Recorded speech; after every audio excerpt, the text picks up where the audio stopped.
Story number 1. In 1998, Sarah and her husband Mark moved into what they thought was their dream home. It was a modest two-story house in a quiet suburb built in the early 1960s. With their young daughter, Lily, they were eager to start a new chapter in their lives. The house wasn't perfect. It needed some updates, but the price was right, and the neighborhood was friendly.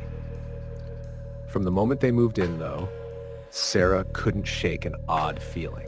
The house seemed too quiet, almost as if it were waiting for something. She chalked it up to nerves. Moving was stressful, and she convinced herself that everything would feel normal once they settled in. The first week was uneventful. Sarah spent her days unpacking and cleaning while Mark was at work. Lily, just 4 years old, seemed to love the new house, especially the small playroom at the back of the house. One evening, as Sarah was tucking Lily into bed, her daughter asked a strange question. "Mommy, who's the lady in the hall?" Sarah froze. "What lady, sweetie?" "The one with the long dress," Lily said, pointing toward the dark hallway. "She waves at me sometimes." Sarah's stomach tightened, but she forced a smile. "There's no lady, honey. Maybe you saw a shadow. Sometimes shadows look funny in the dark." Lily frowned but didn't argue. Sarah kissed her goodnight and turned off the light, her heart pounding as she walked down the hall. The next few weeks brought more oddities. Sarah would wake in the morning to find doors open that she was sure she'd closed. She started hearing faint tapping noises at night, always coming from the walls near the stairs. Mark dismissed her concerns. "Old houses make weird noises," he said. "It's just the wood settling." But Sarah wasn't convinced. One afternoon, while cleaning the playroom, she noticed Lily sitting cross-legged on the floor, whispering to someone. "Who are you talking to, sweetie?" Sarah asked. "My friend," Lily replied matter-of-factly. "What's your friend's name?" Lily paused, her brow furrowing. "She doesn't have a name. She says she's just the lady." Sarah felt a chill run down her spine. "What does she look like?" "She's pretty," Lily said, smiling. "She has a long black dress and shiny shoes. She likes to watch me play." Sarah didn't want to alarm Lily, so she simply nodded and changed the subject. But that night, she told Mark everything. "Kids have active imaginations," he said, brushing it off. "It's probably just an imaginary friend." Sarah wasn't so sure, but she tried to let it go. A month after they moved in, the incidents escalated. One night, Sarah woke to the sound of footsteps on the stairs. At first, she thought it was Lily, but when she checked her daughter's room, she found her sound asleep. As she stood in the hallway, she heard the footsteps again, slow and deliberate, coming from the first floor. "Mark," she whispered, shaking him awake. He groaned. "What?" "Someone's downstairs," she hissed. Mark grabbed a baseball bat from the closet and headed down the stairs, Sarah following close behind. The house was dark and eerily quiet. They checked every room but found nothing out of place. "See? No one's here," Mark said, though he looked uneasy. Sarah nodded, but the feeling of being watched lingered. The next day, Sarah decided to do some research. She went to the local library and dug into the house's history. What she found sent a shiver down her spine. In the early 1970s, the house had belonged to a young couple, Peter and Evelyn Harper.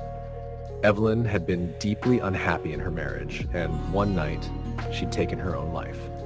The details were sparse, but Sarah found a single newspaper clipping that mentioned Evelyn being found at the bottom of the stairs, dressed in a long black gown.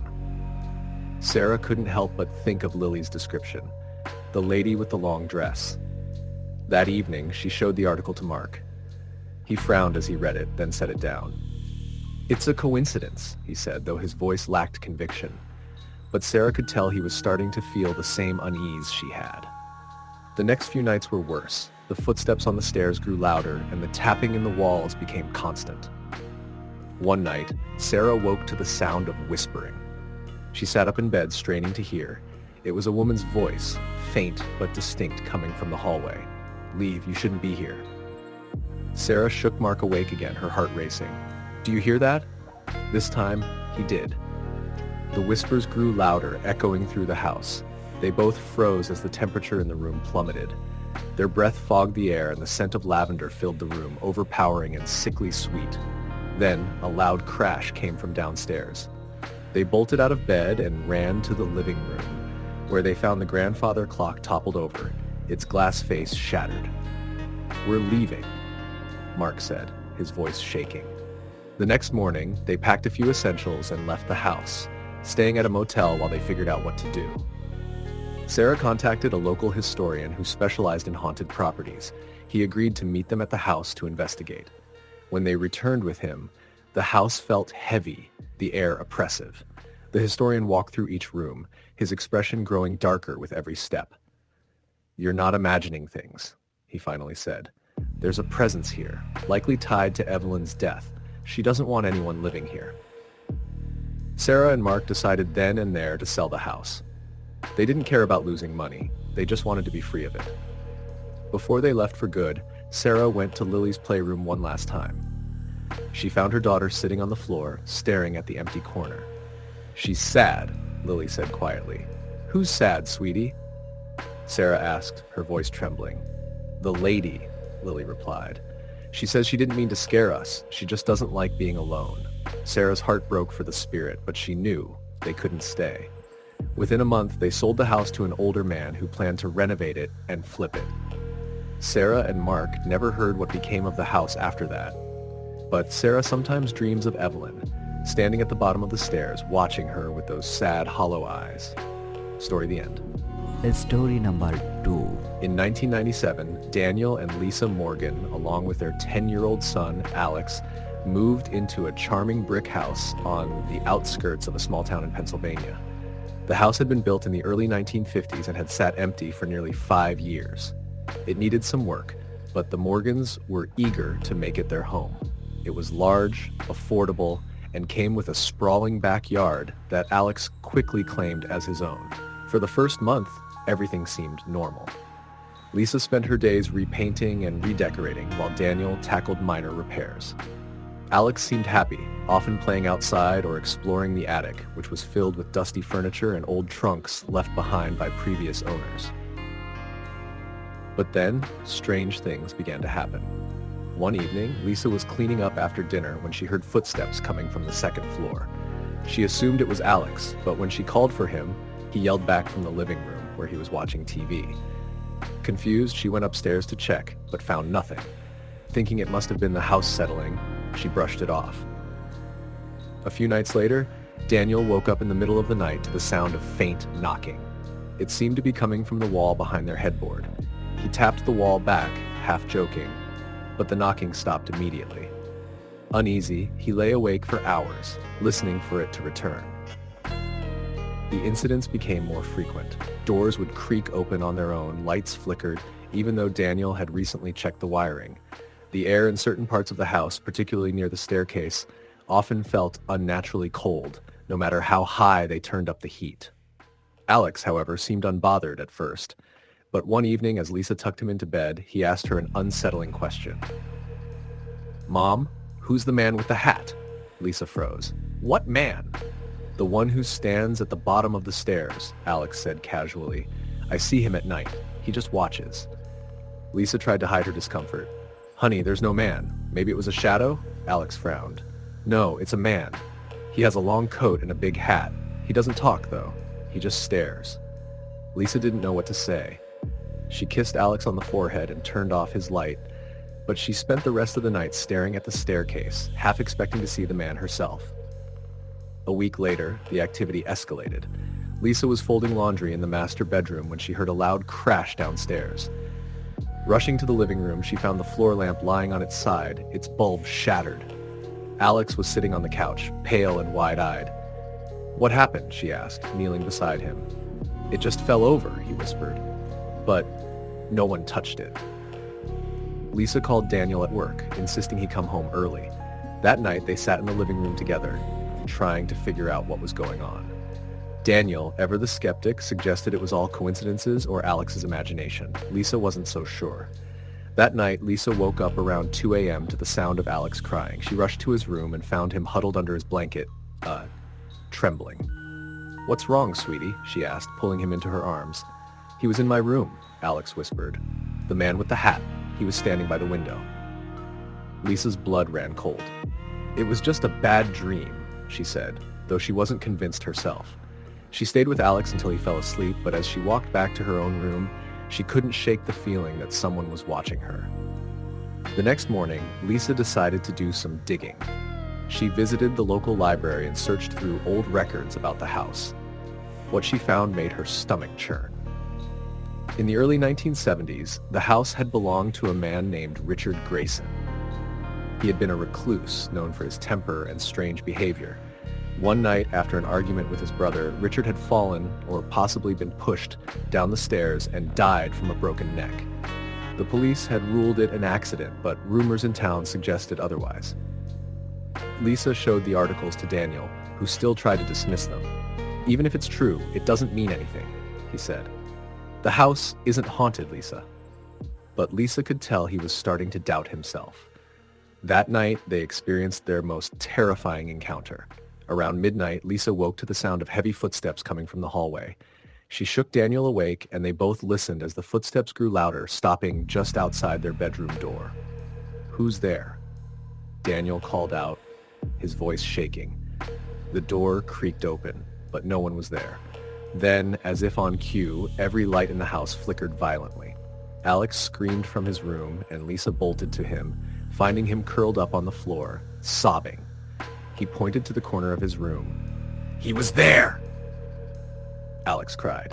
"The man with the hat! He was standing right there!"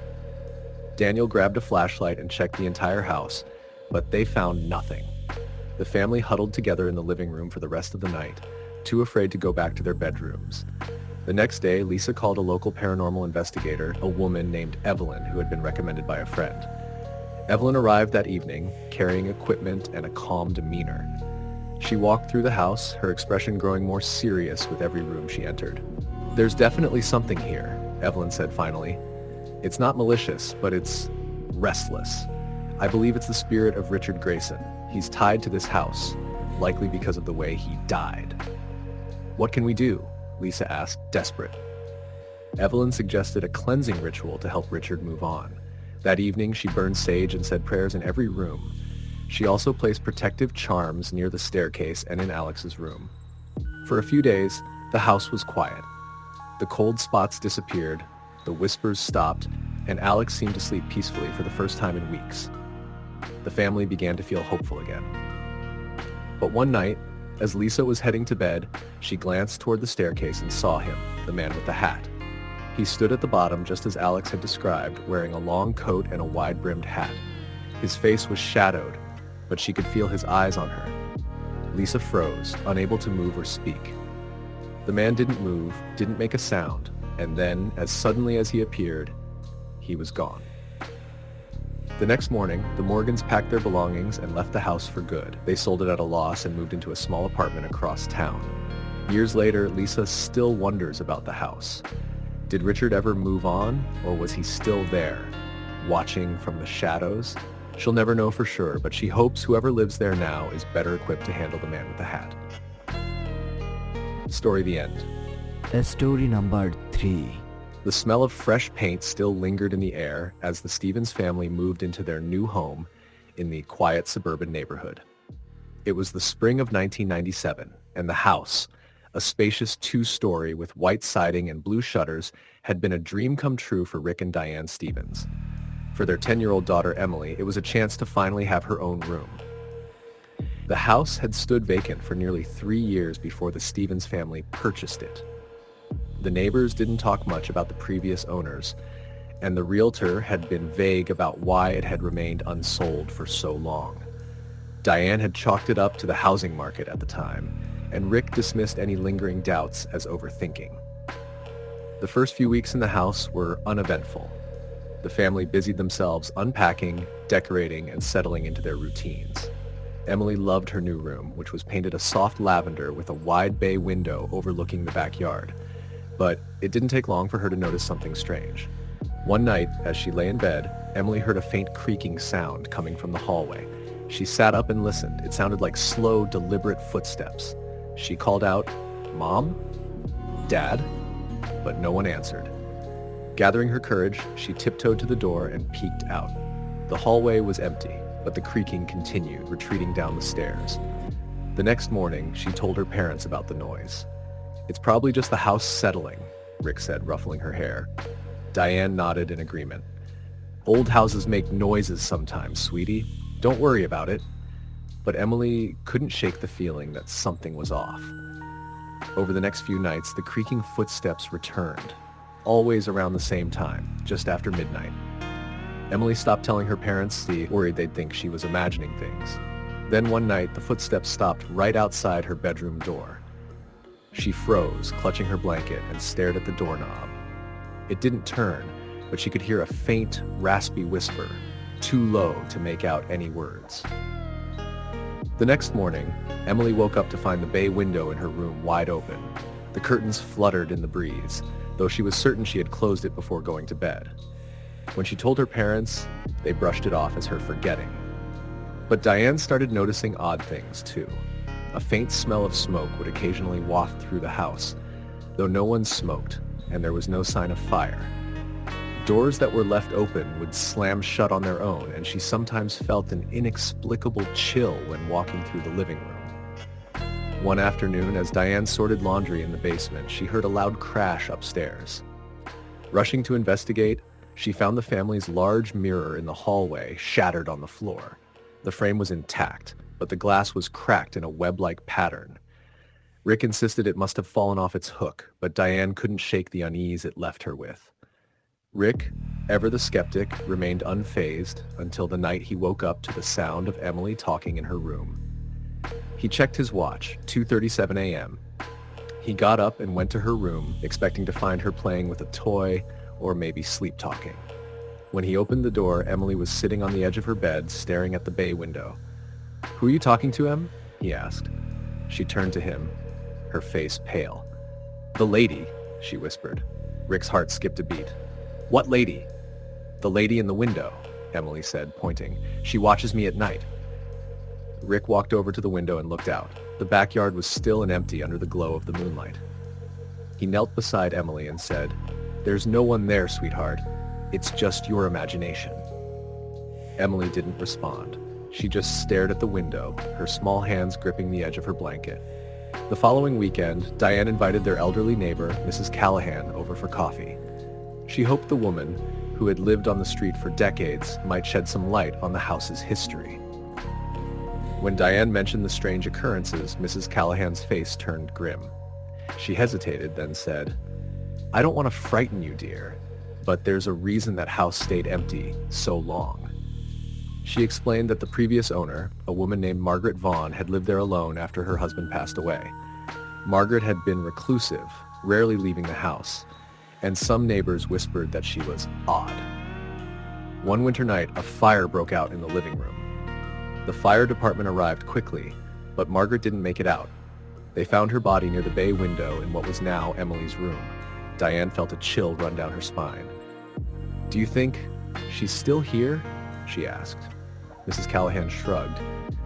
"I don't know, but sometimes when someone leaves this world suddenly, they leave a part of themselves behind." That night, Diane told Rick everything. He scoffed, but there was a hint of uncertainty in his voice. "There's got to be a logical explanation for all this," he said. But the events escalated. Emily began waking up with scratches on her arms, and Diane found soot marks on the walls that no amount of cleaning could remove. The faint smell of smoke became stronger, lingering in the house like an unwelcome guest. One night, Rick set up a camcorder in the hallway, determined to prove there was nothing supernatural happening. He let it record overnight, then watched the footage the next morning. At first, it showed nothing unusual, just the empty hallway, dimly lit by a nightlight. But around 12:15 a.m., the camera picked up a shadow moving across the wall. It wasn't the shadow of a person. It was shapeless, almost like smoke. Then the creaking footsteps began, growing louder as they approached the camera. Suddenly, the camera jolted as if something had struck it, and the footage cut to static. Rick didn't say anything, but that night, he quietly began looking up hotels. The Stevens family moved out less than a month later. They left most of their belongings behind, unwilling to take anything that might carry a trace of whatever haunted the house. The house sat vacant again, its windows dark and unwelcoming. The neighbors whispered that they sometimes saw movement inside or heard faint voices when the wind was still. And in the dead of night, if you stood outside, you might see a pale figure standing at the bay window, watching. Story the end. Story number 4. In 2003, the Evans family moved into a small, unassuming house on the edge of a quiet neighborhood. John and Rachel Evans had saved for years to buy their first home, and while it wasn't perfect, it was theirs. With their 7-year-old son, Danny, they were eager to settle into their new life. The house was built in the mid-1970s with a faded yellow exterior and a spacious backyard bordered by dense woods. It had been on the market for a while, which helped them negotiate a good price. The seller, an older man, seemed eager to get rid of it. When Rachel asked why, he simply said, "Bad memories," and left it at that. The first week was uneventful. Rachel spent her days unpacking, Danny explored the yard, and John tinkered with minor repairs after work. But Rachel couldn't shake the feeling that the house was different, almost alive.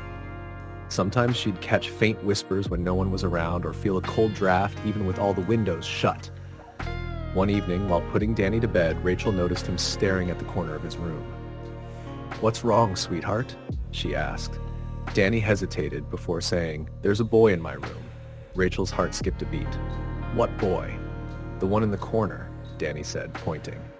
"He just stands there. He looks sad." Rachel turned to look, but the corner was empty. "It's probably just your imagination," she said, trying to sound calm. She kissed him goodnight, but as she closed the door, she couldn't shake the chill running down her spine. Over the next few days, Danny grew more withdrawn. He stopped playing in the backyard and spent most of his time in his room, talking to someone Rachel couldn't see. When they asked him about it, he simply said, "It's the boy. He's lonely." John brushed it off as a phase, but Rachel was increasingly uneasy. One night, she woke to the sound of Danny laughing. She went to his room and found him sitting upright in bed, giggling at the empty air. "Danny, who are you talking to?" she asked, her voice trembling. "The boy," he said with a smile. "He says he used to live here." Rachel didn't sleep that night. The following day, she decided to dig into the house's history. At the local library, she found a newspaper article from 1989 about a family who had lived in the house. Their youngest son, Jacob, had disappeared one summer evening while playing in the backyard. His body was never found, but rumors suggested he had wandered into the woods and drowned in a nearby creek. Rachel's stomach turned as she read. She hurried home and told John everything. He was skeptical but agreed that something strange was going on. That night, they heard it, soft footsteps pacing back and forth in the upstairs hallway. John checked on Danny, who was sound asleep, and then searched the house. No one was there.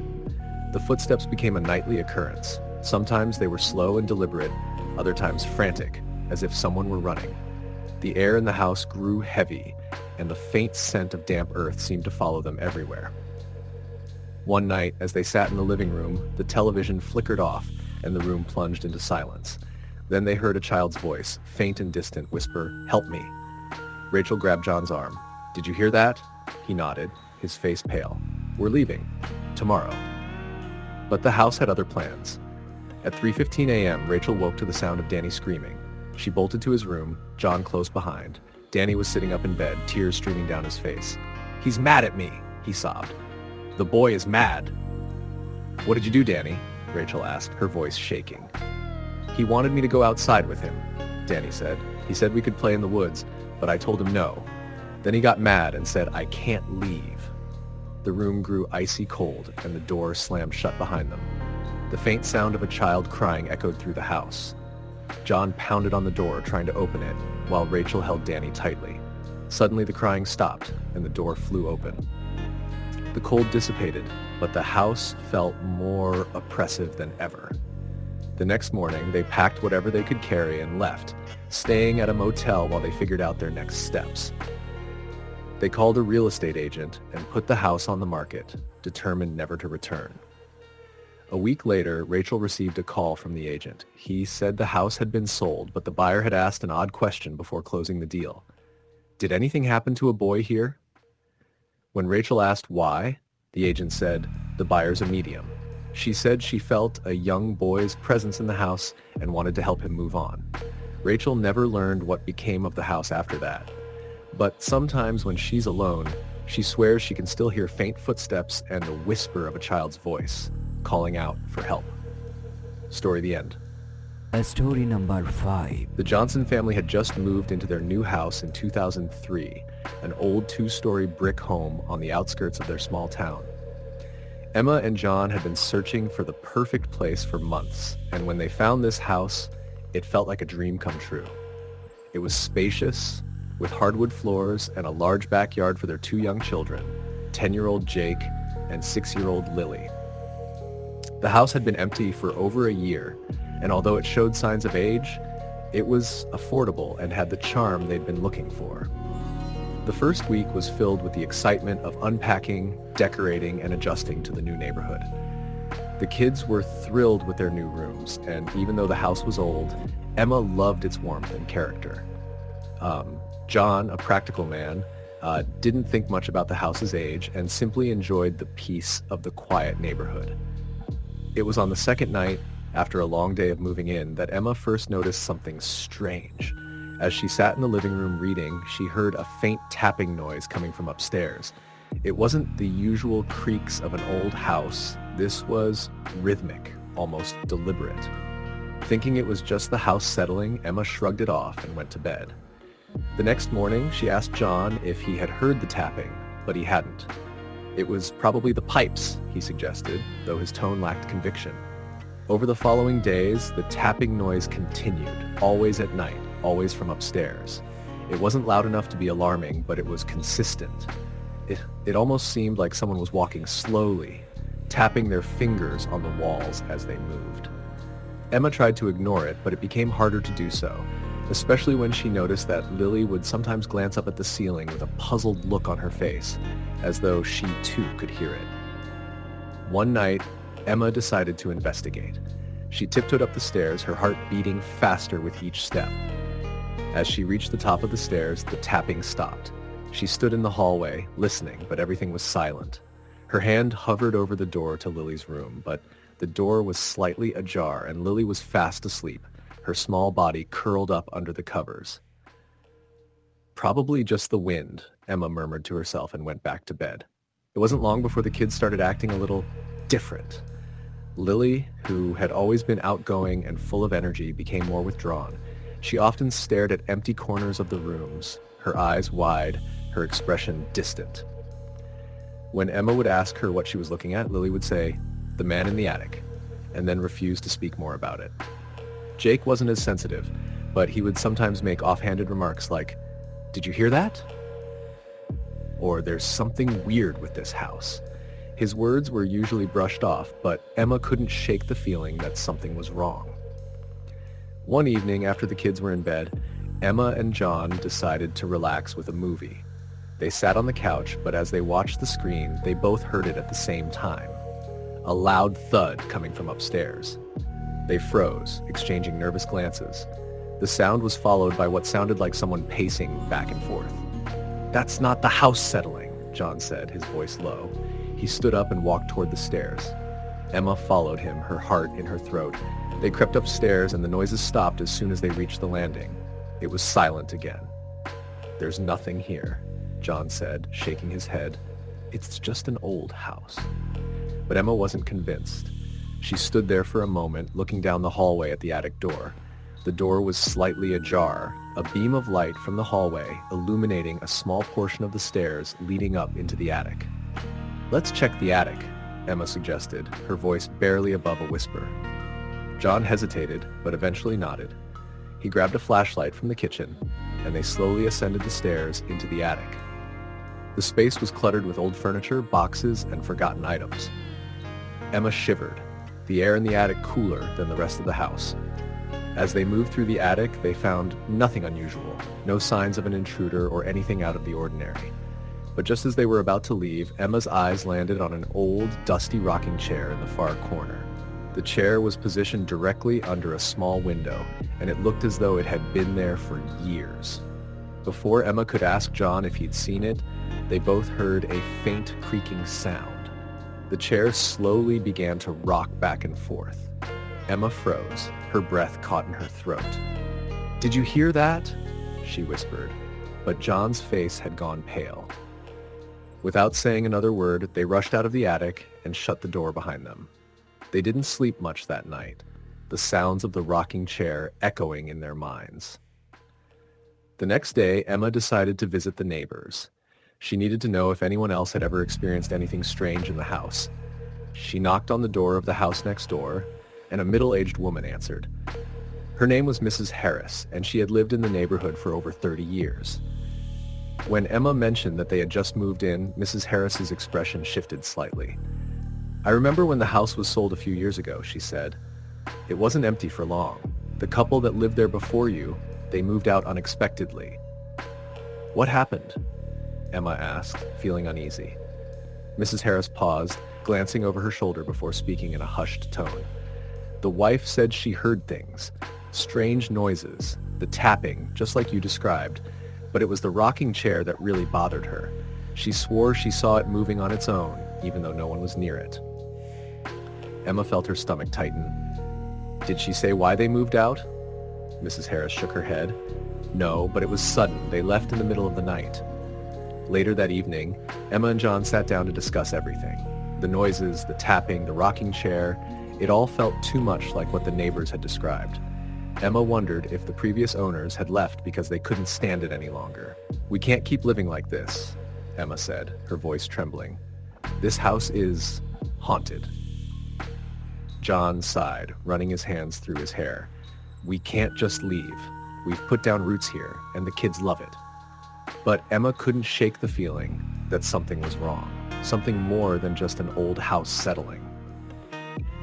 The next day, after doing some more research, Emma found a small article from the local newspaper dated back to the 1950s. It described a young couple who had lived in the house. Tragically, the wife had passed away unexpectedly, and the article mentioned that her husband had been left devastated by her sudden death. According to the article, the husband had been heard speaking to his late wife in the house before he eventually moved out, leaving everything behind. Emma felt the chill run down her spine as she realized the connection. That night, the tapping returned, but this time, it was louder, more insistent. As she lay in bed, Emma heard the unmistakable sound of the rocking chair creaking again. She couldn't take it anymore. The next morning, she told John she wanted to leave. He didn't protest. They packed their things and left the house that day, never looking back. The house sat empty once more, waiting for the next family to unknowingly walk into its haunted past. Story the end. Story number 6. In 2002, Sarah and Tom Harper moved into their dream home in a quiet suburb of Michigan with their 2 daughters, Emily, aged 10, and Claire, aged 6. The house, built in 1965, had a charming exterior with its brick facade, bay windows, and a spacious backyard perfect for the girls to play in. The family couldn't believe their luck at finding such a place within their budget, even though it had been vacant for over 3 years. The first few days were filled with excitement as they unpacked and arranged their new home. Sarah spent hours decorating the girls' rooms, while Tom set up a small workshop in the garage. Emily loved her new room with its sunny window seat, but Claire was a bit uneasy about hers. "Mommy," she said one night as Sarah tucked her in, "I don't like the closet." "What's wrong with it, sweetheart?" Sarah asked, glancing at the perfectly ordinary sliding closet doors. "It feels scary," Claire whispered, pulling the covers up to her chin. "Like someone's in there." Sarah smiled gently. "It's just your imagination. There's nothing in there but your clothes and toys." She opened the closet to show Claire, who reluctantly nodded. For a few weeks, things were normal. The family settled into their routines, the girls started at their new school, and Tom got busy fixing minor issues around the house. But then strange things began happening. One evening, Sarah was in the kitchen preparing dinner when she heard faint giggling coming from upstairs. Assuming it was Emily and Claire playing, she called out, "Girls, dinner's almost ready." But when the giggling continued, she went upstairs to check. She found Emily reading a book in her room and Claire coloring quietly in hers. "Were you two laughing just now?" Sarah asked. Both girls shook their heads. "No, Mommy," Claire said, looking confused. Sarah felt a chill run down her spine but dismissed it. Old houses made strange noises after all. A week later, Tom was working late in the garage when he heard the unmistakable sound of footsteps on the floor above him. Thinking Sarah or one of the girls had come to check on him, he called out, "Hello? Who's up there?" No one answered. He climbed the stairs to the main floor, but found the house dark and quiet. When he checked the girls' rooms, both were fast asleep, and Sarah was reading in bed. He didn't mention it to her, brushing it off as his mind playing tricks. The incidents became more frequent. Sarah often heard whispers when she was alone in the house, though she could never make out the words. Items would go missing and reappear in odd places. A set of keys once turned up in the freezer. The family began to notice cold spots throughout the house, especially in Claire's room. Claire's behavior also started to change.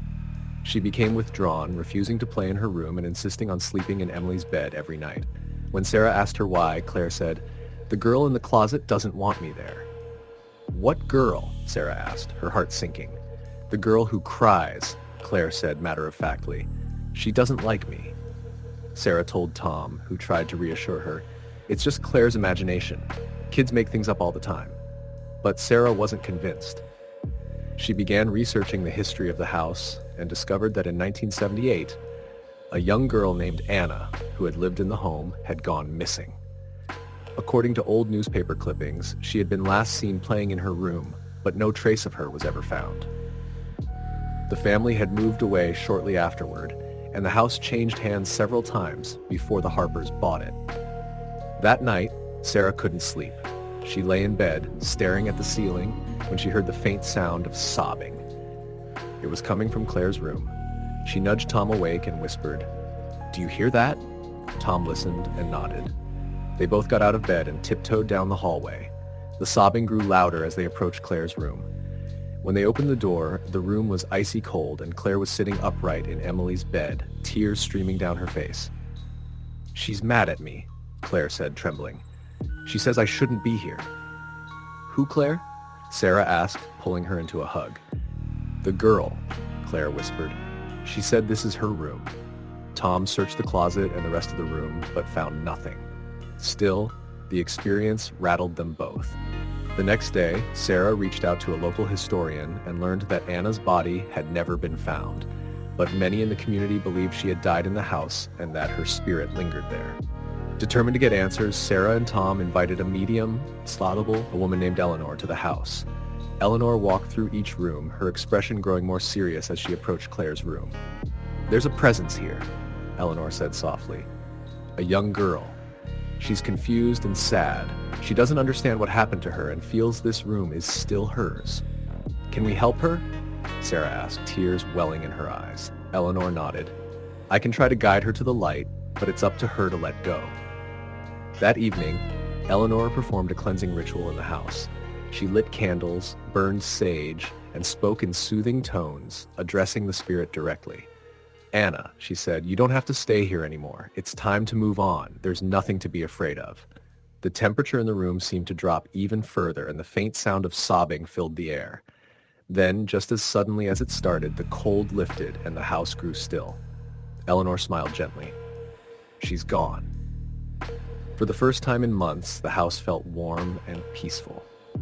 Claire slept in her own bed night without complaint, and the strange occurrences stopped entirely. The Harpers finally felt like the house was truly theirs. Years later, Sarah would sometimes think about Anna and wonder if she had finally found peace. Whenever she walked past Claire's old room, she couldn't help but feel a faint sense of gratitude.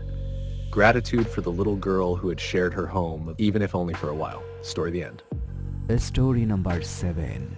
In the fall of 2002, the Garcia family moved into their new home, a modest 3-bedroom house on the outskirts of town. The house was perfect, or so it seemed.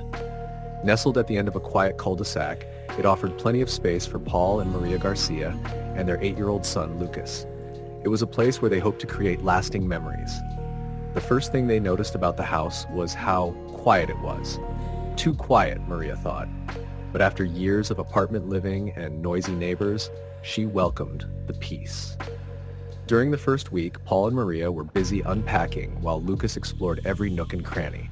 His room, painted a faded blue, was at the end of the hallway on the second floor. On their second night, Lucas came to their room, clutching his stuffed dinosaur. "Mom, someone's walking around in the attic," he whispered.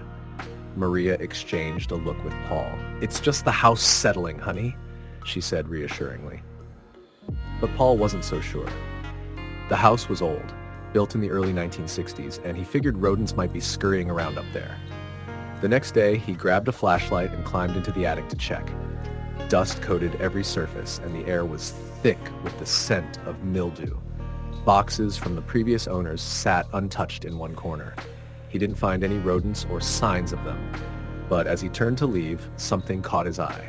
In the farthest corner of the attic was a small rocking chair, its white paint peeling and wood creaking faintly as though it had just been disturbed. Probably just the wind, he muttered to himself, though the air in the attic was still. Over the next few weeks, little things began happening around the house. Lights flickered, doors creaked open by themselves, and the temperature in Lucas's room always seemed colder than the rest of the house. Maria tried to ignore it, chalking it up to an aging home. One night, Lucas woke them again. This time, his voice was trembling. "She's in my room," he said. Paul sat up, his heart racing. "Who's in your room?" "The lady," Lucas whispered. She was sitting in the corner by the window. Paul and Maria walked him back to his room, but it was empty. Paul checked the closet and under the bed, but there was no one there. Maria tucked Lucas back into bed, but as she leaned down to kiss his forehead, she felt an icy chill brush past her face. That night, Maria couldn't sleep. She stared at the ceiling, listening for any sound that might explain Lucas's fear. Around 3 a.m., she heard a faint scraping sound coming from the hallway. It was soft, almost rhythmic, like fingernails dragging across wood. She nudged Paul awake, but by the time he stirred, the sound had stopped. The next morning, Maria decided to do some cleaning in the attic. She wanted to get rid of the old boxes and that eerie rocking chair. As she sorted through the boxes, she found a collection of old photographs. Most were of a family, a mother, father, and a young girl who looked no older than 7.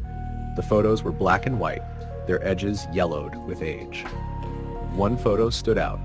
It was a picture of the little girl sitting in the same rocking chair that now occupied the attic. Her expression was solemn, and her eyes seemed to bore into Maria's. On the back of the photo, written in a spidery hand, were the words, "Emma, 1965. That evening, Maria showed the photo to Paul. "Do you think it's her?" she asked. "Her who?" "The lady Lucas saw. Maybe it's not a lady. Maybe it's her," Paul sighed. "Maria, we can't let our imaginations get the better of us. It's an old house. Things creak. Lucas is just a kid. Kids have wild imaginations." But even as he said it, Paul couldn't shake the uneasy feeling that had settled over him since they moved in. The following week, the disturbances escalated. Lucas began waking up with small bruises on his arms, as though someone had grabbed him. Objects in the house moved on their own. A glass sliding across the table, a chair shifting slightly when no one was near it. One night, Paul stayed up late, determined to catch whatever, or whoever, was behind the strange occurrences. He sat in the living room, the house dark and silent. Around 2 a.m., he heard a faint creaking sound coming from upstairs. He grabbed a flashlight and headed toward Lucas's room. As he reached the top of the stairs, he saw the door to Lucas's room slowly swing open. He rushed inside, his heart pounding, but Lucas was sound asleep. Then he heard it, a soft, low hum, almost like a lullaby. It was coming from the attic. Paul's hands trembled as he climbed the attic ladder. The humming grew louder, more distinct. When he reached the top, his flashlight beam landed on the rocking chair. It was moving, back and forth, as though someone invisible was sitting in it. "Who's there?" Paul demanded, his voice shaking. The chair stopped. In the silence that followed, Paul felt something cold brush past him, and he stumbled back down the ladder. The next morning, Paul and Maria decided they couldn't stay in the house any longer. They packed a few essentials and left, moving in temporarily with Maria's sister. A few weeks later, they learned from a neighbor that the previous owners had moved out abruptly as well, leaving most of their belongings behind. Rumor had it that their daughter, Emma, had died in the house after a tragic accident. She had fallen down the attic stairs while playing, and her parents never recovered from the loss. The Garcias never returned to the house. It remained vacant for years, its windows dark and its walls holding secrets that no one dared to uncover. But late at night, if you passed by and listened closely, you might hear the faint creak of a rocking chair in the attic and the soft hum of a lullaby drifting through the air. Story, the end. Story number 8. It started on the first night in the new house. Emily and her husband James had been searching for months before finding what seemed like the perfect place. Nestled at the edge of a quiet, wooded area, the house was charmingly old, with its creaky wooden floors and ivy crawling up the stone walls. They had gotten it at an unbelievable price, almost too good to be true. The first evening passed in a whirlwind of unpacking boxes and celebrating the takeout in their new living room. As the night deepened, an eerie stillness settled over the house. Outside, the wind howled softly through the trees, and inside, every sound seemed amplified. The faint creaks of the wood expanding, the distant gurgle of the plumbing, and the soft hum of the refrigerator. At around midnight, Emily woke to the sound of footsteps. At first, she thought it was James getting up for water, but she quickly realized he was lying next to her, snoring softly. She sat up, her heart racing, and strained her ears. The steps were faint but distinct, moving slowly down the hallway just outside their bedroom. "James," she whispered, shaking him awake. "What?" he mumbled groggily. "Listen," she said, her voice trembling. James sat up, rubbing his eyes, and they both froze, listening. The footsteps continued, a steady clunk, clunk, clunk, like heavy boots on the wooden floor. "Maybe it's just the house settling," James offered weakly, but the doubt in his voice was unmistakable. Too unsettled to let it go, James grabbed a flashlight and went to investigate. Emily followed closely behind, clutching her phone in case they needed to call for help. The hallway was empty, the moonlight streaming through the windows, casting pale shadows across the floor. "See? Nothing," James said after checking every room. Emily nodded, though the unease lingered. They returned to bed, but sleep didn't come easily. The next morning, Emily decided to shake off the strange feeling and focus on making the house feel like home. She hung up curtains, rearranged furniture, and unpacked more boxes. In the afternoon, she discovered a small door beneath the staircase, one she hadn't noticed before. It was painted the same color as the walls, blending seamlessly into the background. Curious, she opened it, revealing a narrow, dusty staircase leading down into a basement. Emily hesitated for a moment before descending. The basement was dimly lit by a single flickering bulb. Old furniture and boxes cluttered the space, all draped in cobwebs. She spotted an old rocking chair in the corner and felt an inexplicable chill. James found her there later, still staring at the chair. "Creepy, right?" he said, laughing nervously. Emily nodded. "Let's just leave it for now. We have enough to deal with upstairs." But the basement seemed to linger in her thoughts. That night, the footsteps returned, louder this time. They didn't stop in the hallway. Instead, they descended the staircase. Emily's breath caught in her throat as she heard the unmistakable sound of the basement door creaking open. "James," she whispered urgently, but he was already awake, his eyes wide with fear. Together, they crept out of the bedroom. James held a baseball bat, and Emily gripped her phone tightly. The basement door stood ajar, the darkness below seeming to pulse like a living thing. "Hello?" James called out, his voice trembling. No answer. They stood there for a moment, paralyzed, before James pushed the door shut and locked it. "We'll call someone in the morning," he said. But the morning brought no answers. A locksmith confirmed the lock was secure, and the realtor assured them the house had no history of break-ins. Emily didn't mention the footsteps. She wasn't ready to sound crazy just yet. That evening, Emily found herself alone in the house. James had gone to pick up some groceries, leaving her with an uneasy feeling she couldn't shake. As she sat in the living room, flipping through channels, she heard a faint whisper. It wasn't clear at first, just a soft hiss like the wind through the trees. But then it grew louder, forming words. "Get out." Emily's blood ran cold. She stood, heart pounding, and scanned the room. The television flickered and the lights dimmed for a moment before returning to normal. She tried to convince herself it was her imagination, but the whisper came again, this time from behind her. "Get out." She spun around, her eyes darting to the staircase leading to the second floor. There at the top of the stairs stood a figure. It was dark and shadowy, its features indistinguishable, but its presence was suffocating. Emily couldn't scream. The fear choked her. She stumbled backward, knocking over a lamp. The crash seemed to break the spell, and the figure vanished. When James returned, he found Emily pale and trembling. She told him everything. At first, he seemed skeptical, but the fear in her eyes convinced him to take her seriously. "We'll leave," he promised. "We'll pack up tomorrow and find somewhere else." But the house wasn't ready to let them go. That night, the footsteps were deafening, echoing through the entire house. Doors slammed shut on their own, and the whispers became screams. "Get out!" Emily and James clung to each other, too terrified to move. Then the bedroom door burst open, and the shadowy figure loomed in the doorway. Its presence was icy, and the air seemed to hum with static. "Why?" Emily managed to choke out. "Why won't you let us go?" The figure didn't respond with words, but images flooded Emily's mind. A family, happy at first, but then torn apart by tragedy. A child crying in that very house. And finally, a sense of overwhelming sorrow and rage. The figure pointed to the basement. "We have to go down there," Emily whispered. "Are you insane?" James hissed. But Emily knew they didn't have a choice. The figure wouldn't let them leave until they confronted whatever was down there. With trembling hands, they unlocked the basement door and descended the stairs. The rocking chair was moving, though there was no breeze. Beneath it, Emily noticed a loose floorboard. James pried it up, revealing a small, rusted tin box. Inside were old photographs, letters, and a child's drawing. The letters told a story of despair, a mother who had lost her child and taken her own life in the house. Her grief had seeped into the very walls. "I'm sorry," Emily whispered, tears streaming down her face. The air grew still, and the oppressive presence lifted. The rocking chair stopped moving.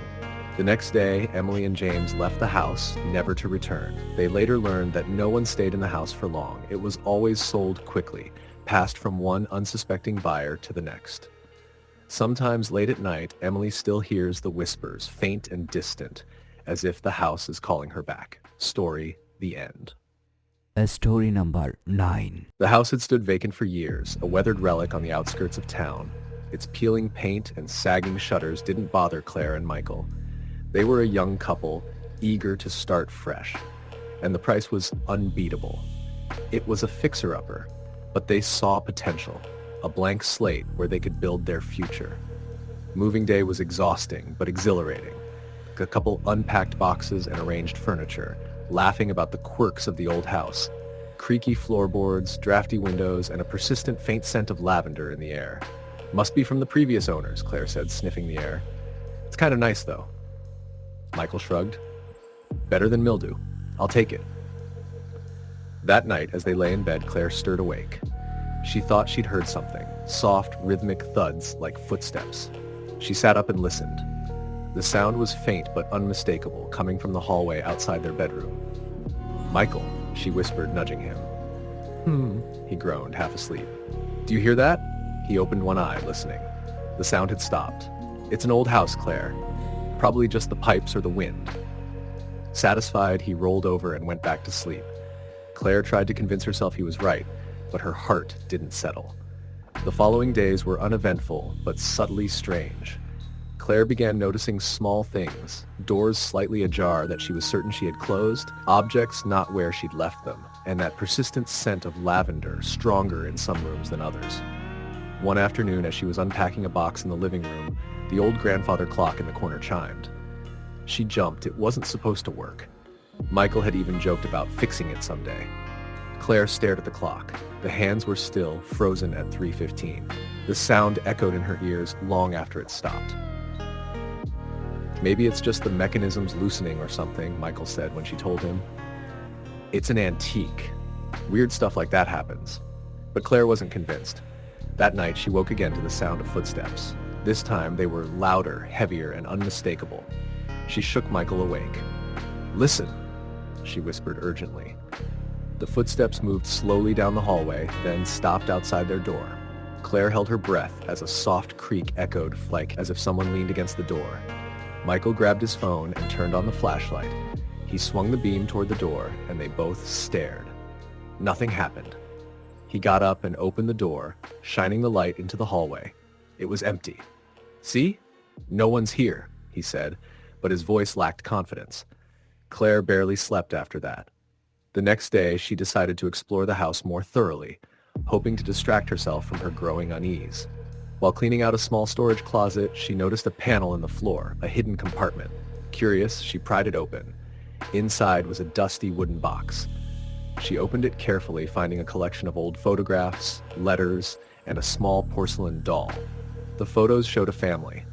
A stern-looking man, a delicate woman with sad eyes, and a little girl with pigtails clutching the doll. The letters were brittle, the ink faded, but Claire managed to make out fragments. Words like loss, grief, and regret stood out, along with repeated mentions of a name, Annabelle. That night, Claire told Michael about her discovery. He frowned, uneasy. "Maybe it's just old junk the previous owners left behind," he said. "Or maybe it's more than that," Claire whispered, her voice trembling. Michael sighed. "Let's not jump to conclusions, okay? It's just an old house with a creepy vibe. That's all." But Claire couldn't shake the feeling that they weren't alone. The lavender scent grew stronger, especially in the evenings. Claire started to feel watched, her skin prickling as if unseen eyes were following her. Shadows seemed to flicker in the corners of rooms, just out of sight. One night, as they were sitting in the living room, the temperature suddenly dropped. Their breath hung in the air, visible like smoke. "Did the heat go out?" Michael asked, standing to check the thermostat. Before he could move, the grandfather clock chimed again. This time the sound was deafening, reverberating through the house. Michael and Claire froze. The clock's hands were still stuck at 3:15. A soft giggle echoed from the hallway, faint but unmistakable. "Did you hear that?" Claire whispered, clutching Michael's arm. He nodded, his face pale. "Yeah." The giggle came again, followed by the sound of small, running footsteps. "Hello?"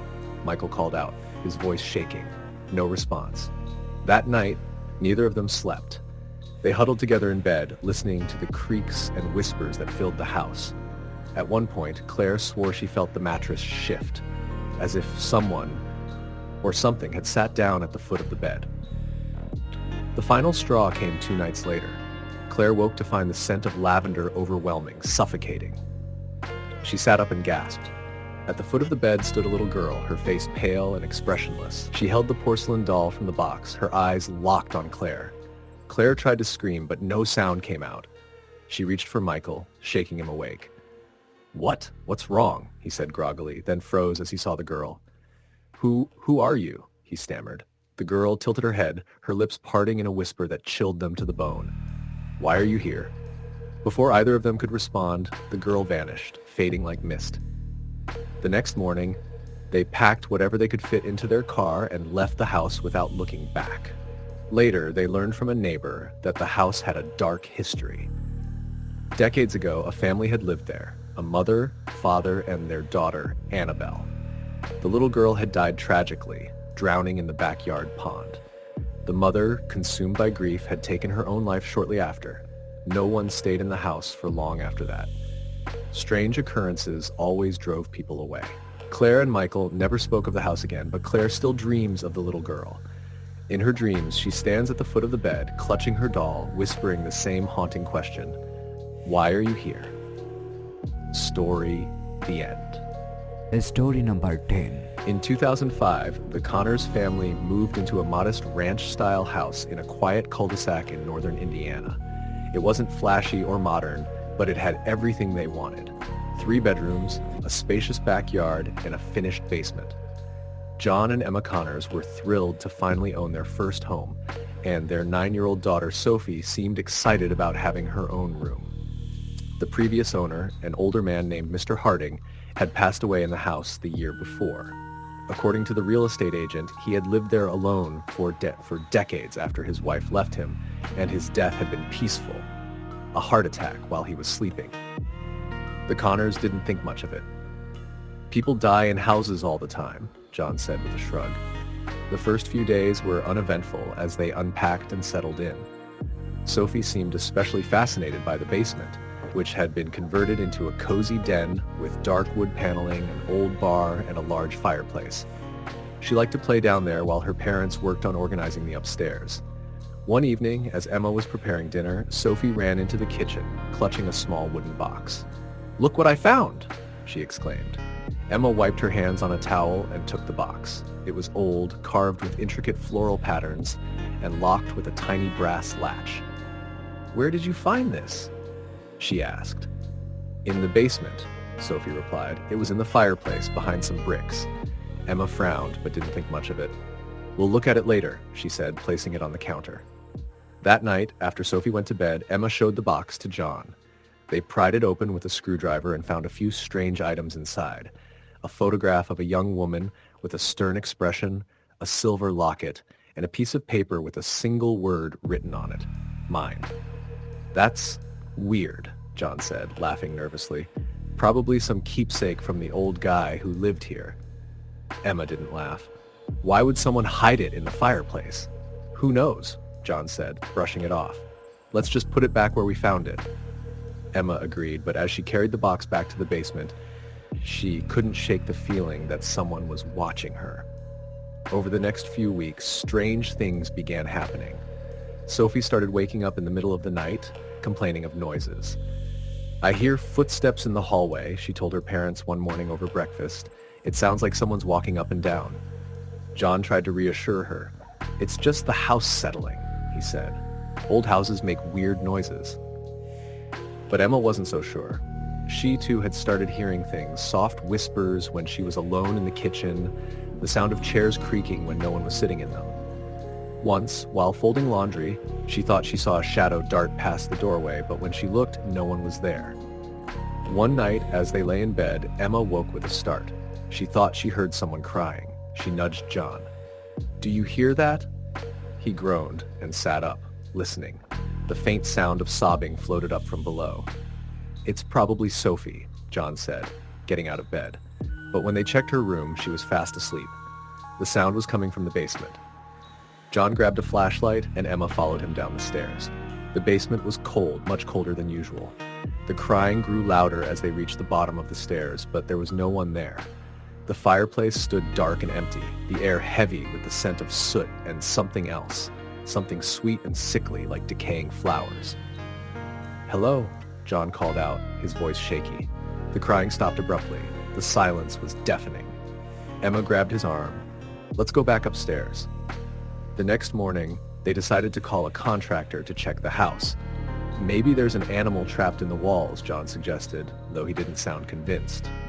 The contractor found nothing unusual, but the strange occurrences didn't stop. One evening, as Emma was cleaning up after dinner, she heard Sophie talking in her room. Assuming she was on the phone with a friend, Emma walked in to tell her it was time for bed. But Sophie wasn't holding a phone. She was sitting cross-legged on the floor, facing the corner, whispering. "Sophie?" Emma said. Sophie turned around, startled. "What? Who are you talking to?" Emma asked. Sophie hesitated. "The lady." Emma's heart skipped a beat. "What lady?" "The one who lives here," Sophie said, as if it were the most obvious thing in the world. "She says we're in her house." Emma forced a smile. "It's just us here, sweetie. There's no lady." Sophie looked confused. "But she's right there," she said, pointing to the empty corner. Emma didn't sleep that night. Things escalated quickly after that. Lights flickered on and off. Doors slammed shut on their own. Sophie refused to go into the basement, saying the lady got angry when she was down there. One night, Emma woke to the sound of footsteps. They were heavy and deliberate, coming down the hallway.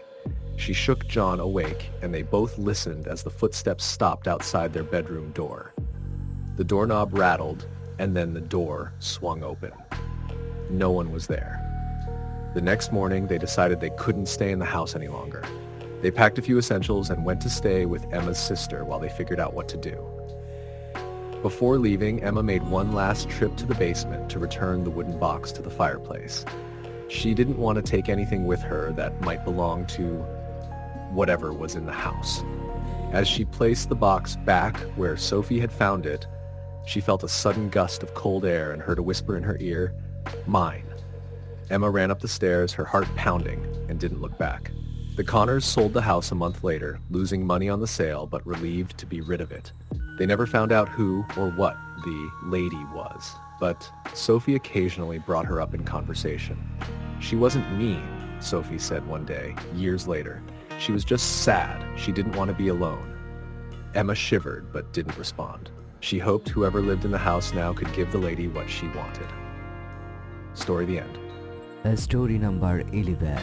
In the spring of 2004, Sarah and David Carter moved into a new house in the outskirts of Greenville with their two children, 12-year-old Abby and 6-year-old Ethan.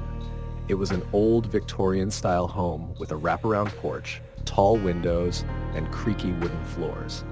Despite its age, the house had been renovated recently, and it seemed like the perfect place to raise their family.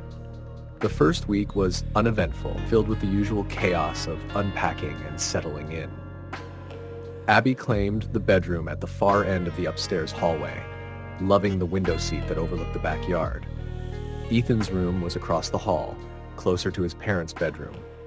The kids were excited to have their own spaces, and Sarah and David were relieved to finally have a home of their own after years of renting.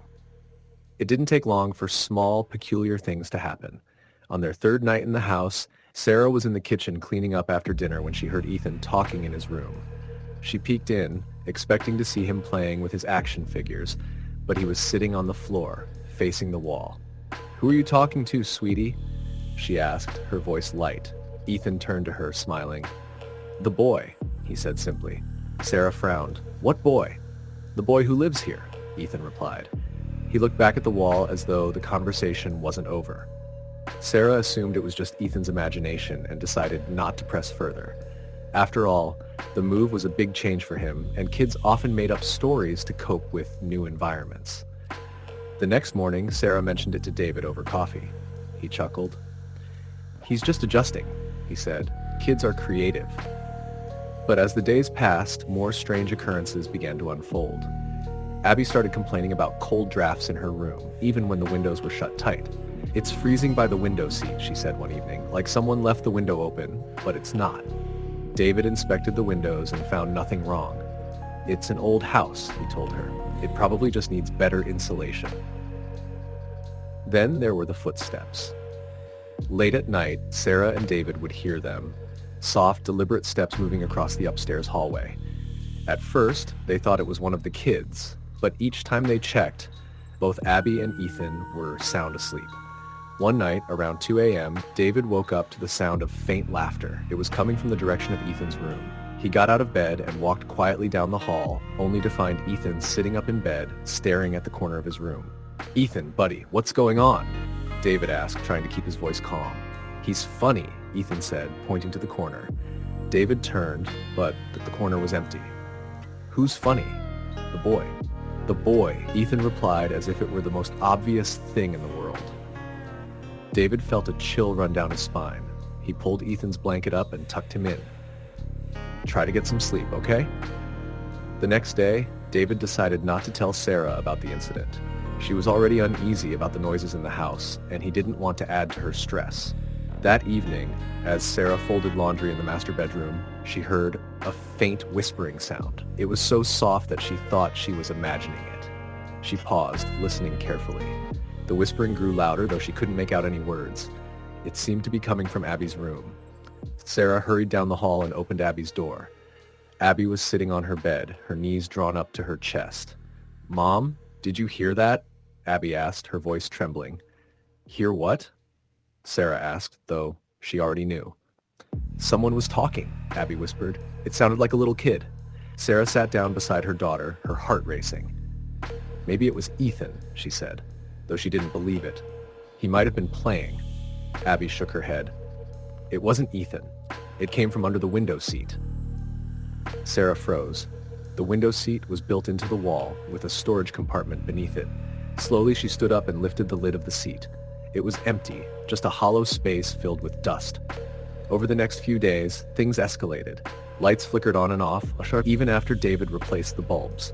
The thermostat would change on its own, dropping to freezing temperatures at odd hours. And the laughter, always faint, always distant, seemed to follow them no matter where they were in the house. One night, Sarah woke to the sound of Abby screaming. She and David bolted out of bed and ran to Abby's room. Abby was standing in the middle of the room, her face pale and her eyes wide with terror. "He was here," she sobbed. "The boy, he was standing by the window, just staring at me." David tried to calm her down while Sarah held her tightly. Abby insisted she wasn't dreaming, and the fear in her eyes was too real to dismiss. The next morning, Sarah decided to do some research on the house. She visited the local library and dug through old property records and newspaper archives. What she found made her blood run cold. In the early 1970s, a young boy named Thomas had lived in the house with his family. One winter evening, while playing hide-and-seek with his older brother, Thomas had hidden in the storage compartment beneath the window seat in what was now Abby's room. Somehow, the lid had jammed shut, trapping him inside. By the time his family found him hours later, it was too late. Thomas had suffocated. Sarah showed the articles to David that night, her hands trembling. "It's him," she said. "It has to be him. Ethan and Abby have both seen him." David, who had been skeptical until now, couldn't deny the pattern. "What do we do?" he asked. "We can't stay here," Sarah said firmly. That night, the family packed a few bags and left to stay at a motel. They didn't tell the kids the full story, only that the house needed repairs and they'd return when it was safe. A week later, they hired a realtor to put the house back on the market. Sarah and David decided to take the financial loss rather than risk their children's safety. The house eventually sold to another family, though the Garcias never returned to check on it. To this day, Sarah sometimes wonders if Thomas is still there, waiting for someone to play with, his laughter echoing softly through the halls. Story the end.